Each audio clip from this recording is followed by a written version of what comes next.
Hello friends, வேறு எப்போ இருக்கீங்க? நைட் ஆகிடுச்சு, தூங்குற டைமு. இப்போ எனக்கு ஓனர்கிட்டருந்து கால் வந்துச்சு. ஓனர் பஹ்ரைனில் இருக்கார். இன்னும் அந்த ஈவெண்ட் முடிஞ்சு அவர் வரல. இன்னைக்கு மதியானம் வந்து கூப்பிட்ற மாதிரி சொல்லியிருந்தாங்க. இப்போ வரைக்கும் எனக்கு கால் வரல. இப்போ இந்த ஜஸ்ட் மினிட் இப்போ தான் கால் பண்ணாங்க. இப்போ நீ பஹ்ரைனுக்கு வரணும், தூங்கிட்டியா, ரெஸ்ட் எடுத்துட்டியா அப்படின்னு சொல்லிட்டு ஓனர் கேட்டார்.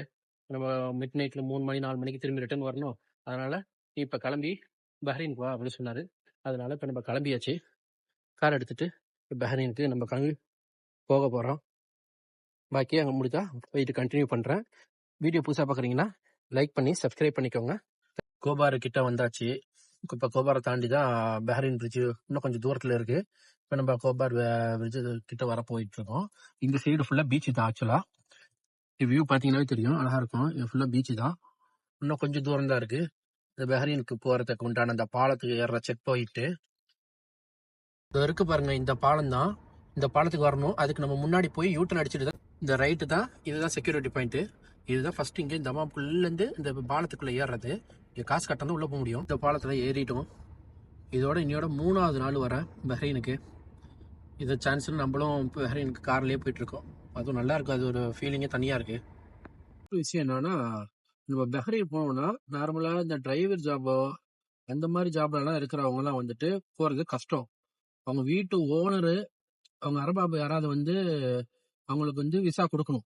அவங்க மூலியமா அப்சர் மூலியமா எடுத்து கொடுப்பாங்க. எடுத்து கொடுத்தா தான் நம்மளால போக முடியும். இல்ல ஒரு சில சொந்தமான ஜாப்ல உள்ளவங்களா இருக்காங்கல்ல, ஐடி ஃபீல்டு, பெரிய பெரிய ஜாப் சம்பந்தமா ஐடி ஃபீல்டு, இன்ஜினியரிங், இந்த மாதிரிலாம் டாக்டர் செக்டர் அந்த மாதிரி உள்ளவங்களுக்கு மட்டும்தான் அவங்களுக்கு ஆனர் விசா டைரக்டா போய் அந்த எம்பசி உள்ளுக்குள்ள இருந்து எடுக்கலாமா. நார்மலா சின்ன வேலையில இருக்கிறவங்க, மெய்டா இருக்கிறவங்க, உள்ள வேலை செய்யறவங்களுக்குலாம் அவங்க ஓனர் கொடுத்தா மட்டும்தான் அவங்களால போக முடியும். அது ஒண்ணுதான் ஈஸியான வழி. அவங்க கொடுத்தாங்கன்னா எனக்கு தெரிஞ்சு உள்ளக்குள்ள விசாக்கு ஒரு 200 ரியால் வருது. இந்த என்ட்ரன்ஸ் ஆகுற அந்த செக்யூரிட்டில இருந்து கார்லயோ பஸ்லயோ போறதா இருந்தா அதுக்கு வந்து ஒரு 25 ரூபா ஆகுது. போறது திரும்பி வரதா இருந்தா வரத்துக்கு ஒரு 25 ரூபா, மொத்தம் ஒரு 300 ரூபாக்குள்ள ஆகும். இங்க இருந்து இமிகிரேஷன் முடிச்சுட்டு இது ஒரு இமிகிரேஷன். இது என்ன இமிகிரேஷன்னா, நம்ம சவுதியில இருந்து இங்க வரோம்ல, ஃபர்ஸ்ட் சவுதி இந்த இமிகிரேஷன் முடிச்சுட்டு அடுத்தது பஹ்ரைனுக்குள்ள இமிகிரேஷன் உள்ள இருக்கும். அதை முடிச்சுட்டு கார் செக் பண்ணுவாங்க. அதுக்கப்புறம் போகணும். வரும்போது அங்கேருந்து வரும்போது ஃபர்ஸ்ட் செக் பாயிண்ட் பஹ்ரைன், 2வது சவுதி, திருப்பி காரு, அப்புறம் வெளியாக முடியும். எல்லா செக்யூரிட்டியும் முடிச்சு இமிகிரேஷனில் முடிச்சாச்சு. அவ்வளோதான், உள்ளே வந்துட்டோம் பஹ்ரைனுக்குள்ள. இதுலேருந்து தான் ஸ்டார்டிங். ஒரே ரோடு, இன்னும் கொஞ்சம் தூரம் ஒரு பாலம் இருக்கும். அதுக்கப்புறம் பஹ்ரைன் என்டர் தான். இந்த சைடு உள்ளே வந்தோடனே பள்ளிவாசல் இருக்கும் ரைட் சைடில். இங்கே மாட்டு சாப்பிட்ற ரெஸ்டாரண்ட்டு, ரெஸ்ட் ரூம் போகிறதுனா இங்கே எல்லாம் போய்க்கலாம்.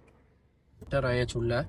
இதுக்கு மேலே இங்கே கேமரா இருக்கும், கேர்ஃபுல்லாக தான் வரணும். யாரும் அதிகமாக ஃபோட்டோ எடுக்க. ஹோட்டல் இதுதாங்க, ஆனிக்ஸ் ரொட்டான்னு சொல்கிறது, பஹ்ரைனில். இங்கே தான் ஈவெண்ட் நடக்குது. என்னோட பாஸ் இங்கே தான் இருக்கிறாரு. சரி, இது நம்ம பார்க்கிங்கில் வெயிட் பண்ணிக்கிட்டு நம்ம நிற்க வேண்டியது தான் அவங்க வர வரைக்கும். ஸோ நம்ம அவங்க வர வரைக்கும் நம்ம வெயிட் பண்ணிக்கிட்டு இருக்கணும். அது வரைக்கும் நம்ம அப்படி வெளியில் சுற்றி பார்க்கலாம். நம்ம போட கண்டென்ட்டுக்கும் நம்மளுக்கு தேவையாக இருக்கும் வீடியோக்கு. ஸோ பில்டிங் வியூலாம் செம்மையாக இருக்குது. இந்த பில்டிங் என்ன பில்டிங்னு தெரியலங்க. இது ஆஃபீஸா மாலா என்னன்னு தெரியல. பார்க்க எவ்வளோ அழகாக இருக்கு பாருங்க. பஹ்ரைனில் இருக்கு.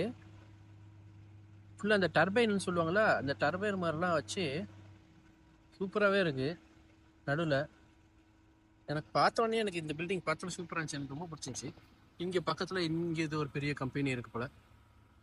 ஏதோ வேந்தம் கிரானாட்டா நிறையா நல்லா இருக்கு சுற்றி. இது வந்து கொஞ்சம் வியப்பென ஏதோ சிட்டி போல். இங்கே எல்லாரும் இங்கே நிறைய இது கெம்பென்சிக்கு ஹோட்டல் தமாம்லேயெல்லாம் இருக்கும். இந்த மாதிரி கெம்பென்சிக்கு ஹோட்டல். நம்ம ஹோட்டல் இதுதான். நம்ம ஹோட்டல்லாம் நம்மளோட இல்லை, ஓனர் வந்திருக்காங்க. நம்ம இங்கே வெயிட் பண்ணிகிட்டு இருக்க வேண்டியது தான் அங்கே வர வரைக்கும். என்ன பண்ணுறது, எங்கேயும் உள்ளே போய் பார்க்க முடியல, சுற்றி பார்க்க முடியல. நேற்று போயிட்டு வந்தேன், அண்ணன் இருந்தார், போய் விசிட்லாம் பண்ணிட்டு வந்துட்டேன். இன்றைக்கி போனோன்னா கடுப்பாயிடுவாங்க. அதுக்கப்புறம் வேலை செய்கிற இடத்துல நமக்கு தொல்லை கொடுக்க ஆரம்பிச்சிடுவாங்க. நம்மளே நல்லபடியாக போயிட்டு இருக்கும்போது அது நல்லபடியாக யூஸ் பண்ணிக்கிறோம்.